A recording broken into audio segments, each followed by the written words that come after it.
Allahu Allahu Allahu Allah Allahu Allahu Allahu Allah Allahu Allahu.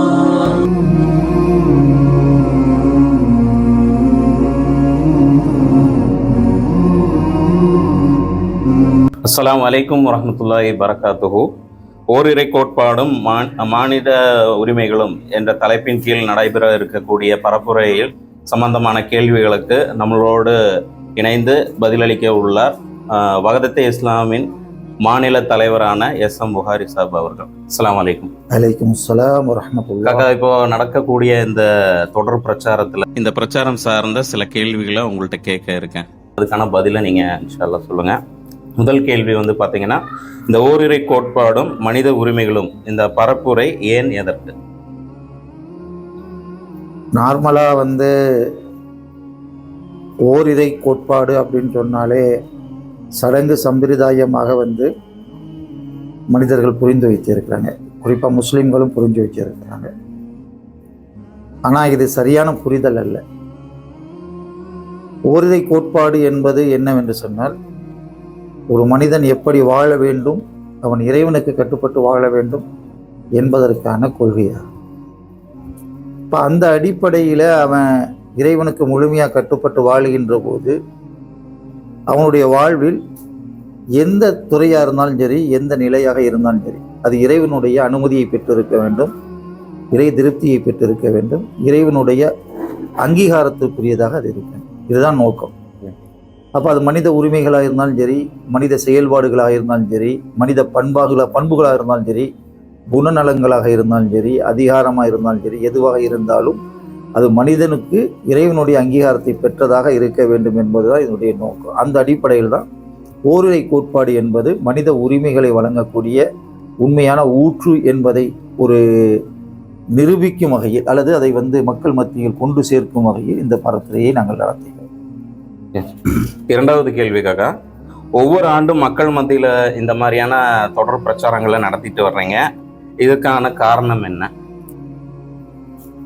எந்த ஒரு கருத்தியல் மூமெண்ட்டும், ஒரு ஐடியாலஜிக்கல் மூமெண்ட் என்ன பண்ணும் அப்படின்னா, தங்களுடைய கருத்துக்களை மக்களிடத்தில் கொண்டு சேர்ப்பதற்கு பலவிதமான வழிகளை கையாளும். அப்படி கையாளுகின்ற பலவிதமான வழிகளில் மிக முக்கியமான ஒரு வழிதான் இந்த பரத்துரை. பரத்துரை என்பது தனிநபர்களை சந்திப்பதின் மூலம் கூட நடத்த முடியும். ஆனால் இது போன்ற ஒரு தொடர் பிரச்சாரங்களின் மூலம் என்ன பண்ண முடியும் அப்படின்னா, ஒரு கருத்து உருவாக்கத்தை உருவாக்க முடியும். அப்போ நம்ம எந்த தலைப்பின் கீழே மக்களிடத்தில் தொடர்ந்து சந்திக்கின்றோமோ, பிரச்சாரம் செய்கின்றோமோ, அது ஒரு கருத்தை அந்த மக்கள் மத்தியில் உருவாக்கும். அதனால தான் இது தொடர்ந்து நாங்கள் பல இந்த போன்ற பரத்துரைகளை நடத்தி இருக்கிறோம். முதல் பரத்துரையாக நம்ம சொல்கிறதா இருந்தால் இஸ்திகாமத்து அப்படின்றது, ஈமான், இஸ்திகாமத், இத்திஹாத் அப்படின்னு ஒரு பரத்துரை நடத்தணும். அதே மாதிரி வஹதத்து வாத்தசிமு பில்லான்னு ஒரு பரத்துரை நடத்தணும். அதே மாதிரி இந்த ரப்ஸை நாத்தா ஜோடுங்கிற பரத்துரை நடத்தணும். இந்த பரத்துரைகள்லாம் மக்களிடத்தில் எப்படிப்பட்ட உணர்வை கொண்டு சேர்த்தது என்று சொன்னால், இறைவனை பற்றிய சரியான புரிதலை, சமூகம் பற்றி சரியான புரிதலை, ஒன்றிணைந்து இருக்க வேண்டிய அவசியத்தை, ஒற்றுமையை பற்றிய அவசியத்தை எல்லாம் மக்களிடத்தில் கொண்டு சேர்ப்பதற்கு ஒரு பெரிய வழியாக, வாய்ப்பாக எங்களுக்கு அமைந்தது. அதனுடைய தொடர்ச்சியாகத்தான் இந்த பிரச்சாரத்தை நாங்கள் செய்யணும். மூணாவது கேள்வி பார்த்தீங்கன்னா, நிகழ்கால சூழலில் இந்த பரப்புரை எந்த அளவுக்கு முக்கியத்துவம் பெறுவதாக நீங்கள் எண்ணுறீங்க? நிகழ்காலத்தில் தான் இந்த போன்ற பரத்துரைகள் மிக மிக அவசியம் என்று கருதுகிறோம். பொதுவாகவே மனிதன் வாழ்வதற்கென்று சில கட்டுப்பாடுகள் அவசியம். இதை எல்லாரும் உணர்றாங்க. அப்படி உணர்ந்ததுனால தான் நாடுகள் கூட அரசியல் சாசன சட்டங்களை உருவாக்கி வைத்திருக்கிறாங்க. சட்டங்கள் அடிப்படையில் இது சட்டத்தின் ஆட்சின்லாம் சொல்கிறாங்க. ஆனால் எல்லாம் சொன்னாலும் கூட பொதுவாக சமூகம் எப்படி இன்று நம் கண் முன்னால் நம்ம பார்க்குறோம் அப்படின்னா, எந்த விதமான கட்டுப்பாடுமற்ற ஒரு தற்குறித்தனமான ஒரு வாழ்க்கை, தான் போண்டித்தனமான ஒரு வாழ்க்கையே வாழ்ந்துகிட்டு இருக்கிறாங்க. கடவுள் பக்தர்கள், நம்பிக்கையாளர்கள் சொல்லக்கூடியவர்கள்ட்ட எல்லா விதமான குற்றங்களும் குறைகளும் நிறைந்திருக்கு. கடவுளை பற்றி கவலை இல்லை என்பவர்களுக்கும் சொல்ல வேண்டிய அவசியமே இல்லை. அப்போ இந்த சமுதாயத்தில் இறைவனை பற்றிய வலியுறுத்துதல் என்பது வெறுமன ஆன்மீக தேடலுக்கான ஒரு சிந்தனை அல்ல.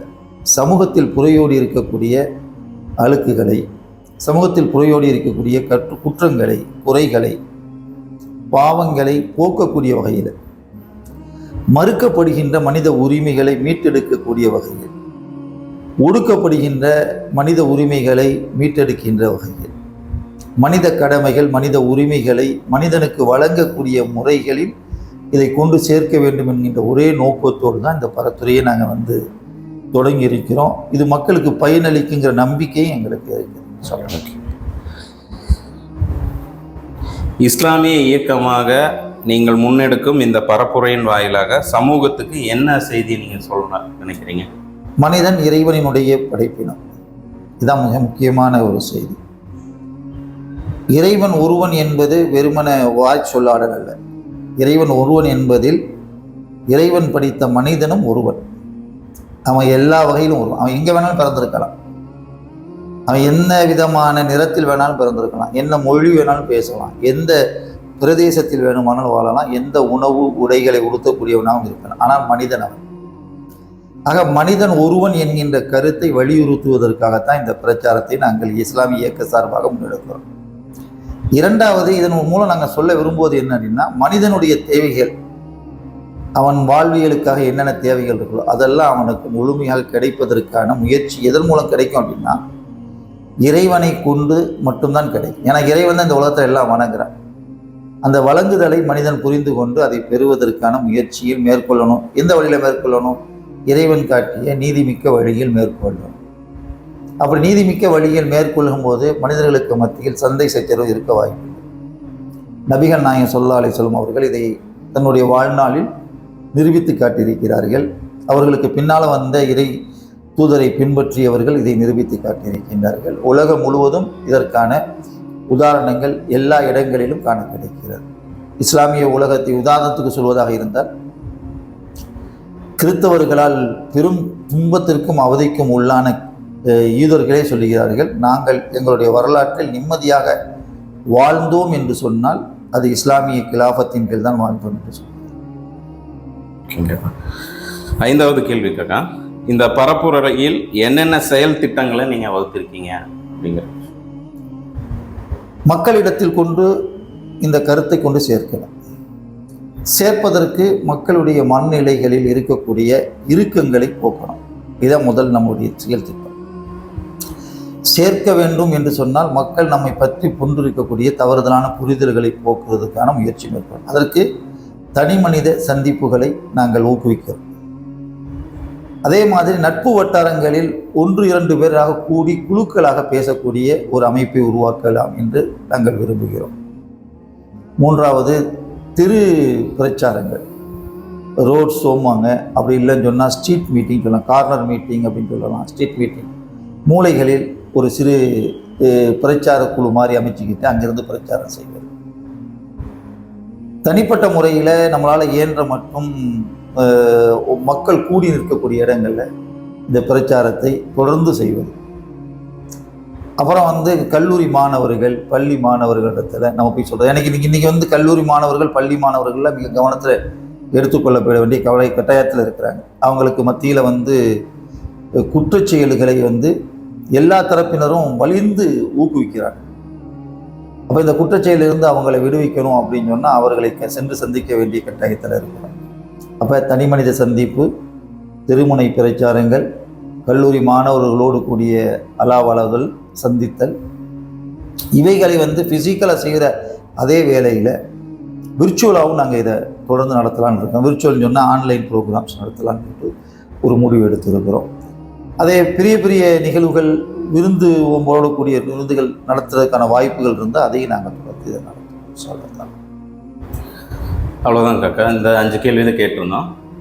தங்களுடைய பொன்னான நேரத்தை கொடுத்து இந்த பரப்புரை பற்றின எல்லா கேள்விகளுக்கும் விளக்கமாக பதிலளித்த உங்களுக்கு எல்லாம் வல்ல இறைவன் நீண்ட ஆயுளும் ஆரோக்கியத்தையும் எல்லா வித செல்வங்களையும் கொடுக்கணும்னு மனதார துவா செய்கிறேன் உங்களுக்காக.